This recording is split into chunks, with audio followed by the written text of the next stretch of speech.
What's up? Good evening, everyone.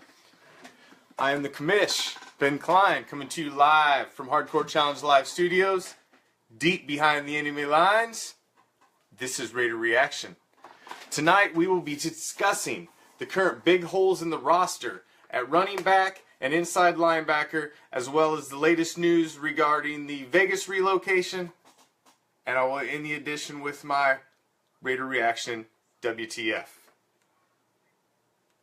So, obviously, we are deep into free agency, been into free agency for weeks now, and the draft is just around the corner. It is at the end of the month. We are in April, so the draft is literally only weeks away. We still currently have two huge holes that need filled either in free agency or through the draft. Those are middle linebacker and running back.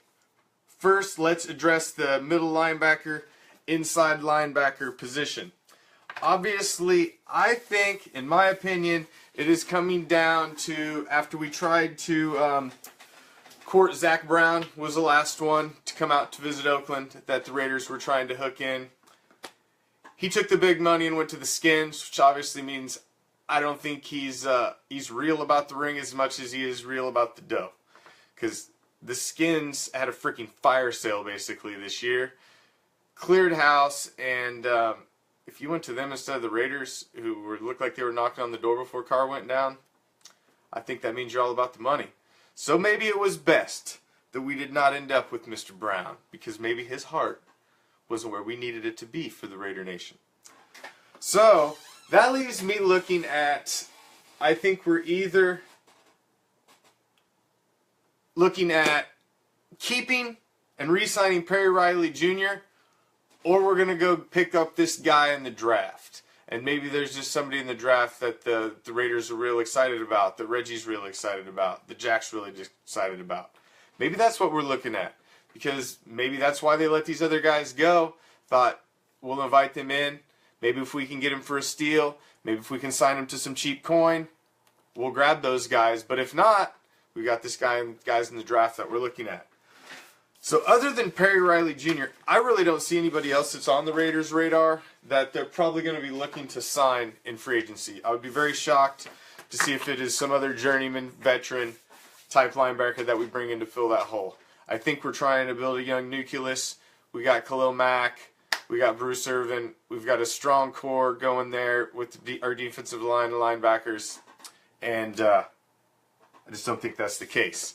So, looking at the top prospects of the rookies coming in that the Raiders could be scouting out is obviously, I think number one on their list is Reuben Foster, inside linebacker from Alabama.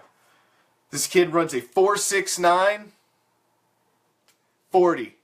He is, I think he can play pass coverage, which is much better than Malcolm Smith, who went over to the Niners, who was our free agent we just lost, because that guy couldn't cover somebody with a blanket. So I think we're looking for a good tackling inside linebacker who can also cover the pass and cover guys coming out of the backfield. I think Reuben Foster could really fill that gap. Also, T.J. Watt from Wisconsin is another interesting inside linebacker possibly on our draft radar. Those are two of the top two I think we're looking at. There's also Zach Cunningham from Vanderbilt, who is also a very interesting pickup. All three of these guys run 4.69, 4.67 40s. You've got Cunningham's at 6'3", Watt at 6'4", is a much bigger body than Reuben Foster at 6 foot. Plus Watt's 252. I mean, that's a beast of a dude in the middle. But my concern with a guy that big, although he's that fast, can he cover? Really would like to see somebody that can cover the guys, cover some tight ends, cover guys coming out of the backfield. And I think that's where Malcolm Smith was a big hindrance last season. Because, like I said before, that dude couldn't cover somebody with a blanket. So that's obviously our first hole that we have at the second big hole. Obviously, with the Tay train leaving the station, heading to Minnesota, that leaves us without that banger, that 25, 35 carry running back to go with our second-year back, Washington and Richard. Those two guys are speedsters, can catch the ball out of the backfield, can make things happen in space, but man, we need that banger that you can hand the ball to down low. Now, when you're looking at the guys that are out there on the radar that are available, you got Adrian Peterson. Man, he's got some injuries. He's got a lot of miles, but he's young. He's still in his early 30s, and he could be good for a couple years behind a really solid offensive line like ours. I'm not a big fan of Adrian Peterson. Just not a big fan. Obviously, you know, he beats his kids. I have a little problem with that. I don't really want him on our team. But if Reggie and Jack think that's the way to go, I'll probably feel the same way. And because, you know, I think they're a couple freaking genius football minds. So, the other one's out there, Jamal Charles. Jamal Charles hasn't signed with anybody.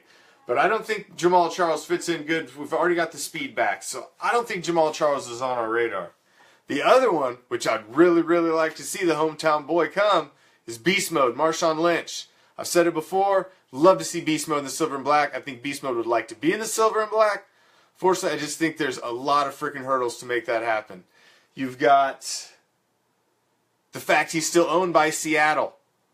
You know, he retired a Seahawk. He would have to come out of retirement, do all the paperwork to come out of retirement. Seattle would either, they're not going to unconditionally release the guy and just give him to a freaking Super Bowl contender like the Raiders. They're just not going to. They're going to want something. They're going to want compensation. So what are they going to want? They're going to want high draft picks. Is Marshawn really worth that? Marshawn's only 30 years old, guys. He's got several years left. Consider he sat out all last year. So basically he's on 29-year-old legs. Marshawn runs angry, and Marshawn would be awesome in our backfield. But I just don't know if it's just more of a rumor mill thing, because there's just so many things that the stars would have to align for that to happen. LeGarrette Blount is one you've heard kicked around too. He's a banger. He could fill in, but you know, I don't know. I just don't know how focused he is now that he's got his ring. Is he going to be focused that much for another one? Is he hungry enough? That I'm not sure. So that gets you looking at the rookie running backs that are out there. And there are some solid rookie running backs in this draft class. You've got Leonard Fournette from LSU, who I think really wants to be a Raider. I've seen pictures of the guy in Raiders t-shirts. I think he's very intrigued by the Raiders, and I think the Raiders are intrigued by him. And I really think, more than linebacker, that we're also looking, probably with our number one pick, at running back. Running back or linebacker, but I'm really thinking it's going to be running back. You've also got Dalvin Cook from Florida State.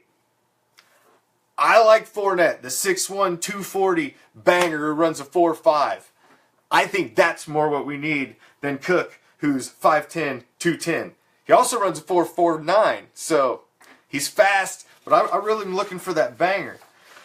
Christian McCaffrey, I know the Raiders are really high on him because he's a West Coast boy, but we've got him basically already in Washington Richard.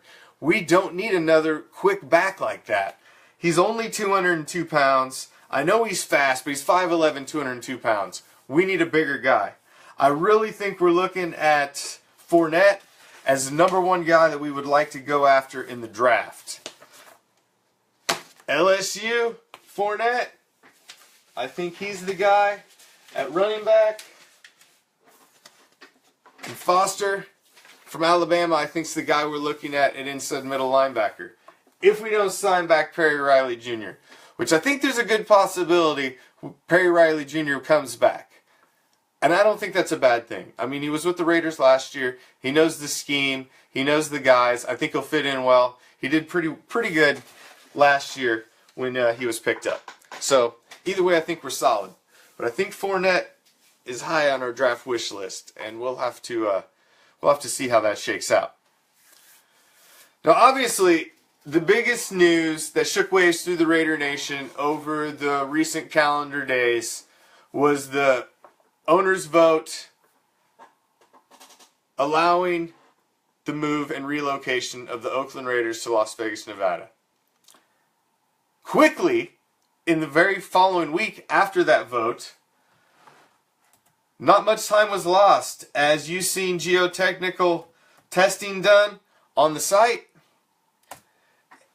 letting you know that they are serious and they are moving.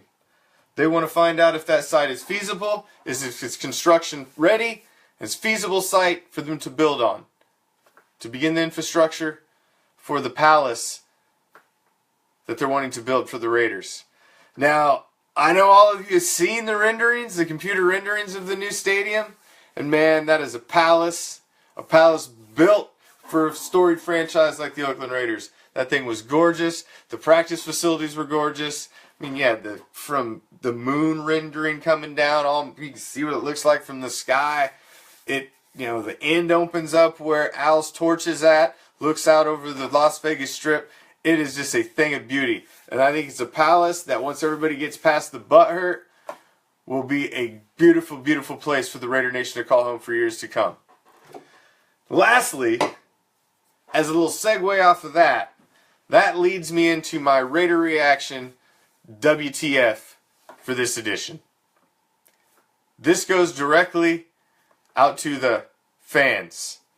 The fans that are burning jerseys. The fans that are destroying your silver and black gear. The fans that are on YouTube and social media crying about how you were a bigger Raider fan than this guy or that guy because of your zip code or how long you've been on the planet. You've bought more swag. I've had season tickets for yada, yada, yada. That makes me a bigger fan. So I hurt worse than you hurt. Raider Nation is supposed to be a fan base like no other. The most diehard fans of diehard fans. We are supposed to bleed silver and black and strike fear in the opponents wherever we play. The Raider Nation is a Raider Nation just like it says. We are all over this freaking country. We black out any stadium where we play at. I'm sad. We're all sad that the Raiders left Oakland. Again. But it is far more saddening to see the way some of my supposed Raider brothers and Raider sisters are acting. To specific members that try to call yourself part of the nation and are acting like crying little bitches, burning your jerseys, making your stupid little YouTube videos. I say to you, what the fuck? So that is all for this edition of the Raider Reaction. All of our webcasts are now archived on our YouTube page, as they are for all of the Hardcore Challenge Live webcasts. Please go, subscribe to the channel, help grow the audience. Please share the group.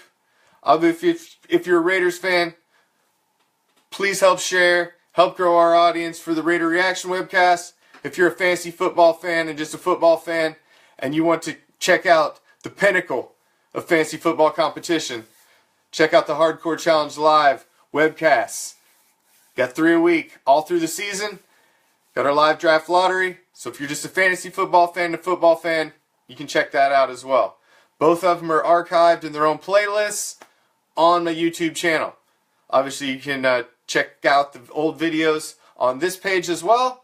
The only way you can ever get them live is by being a member of this group on Hardcore Challenge Live Raider Reaction webcasts.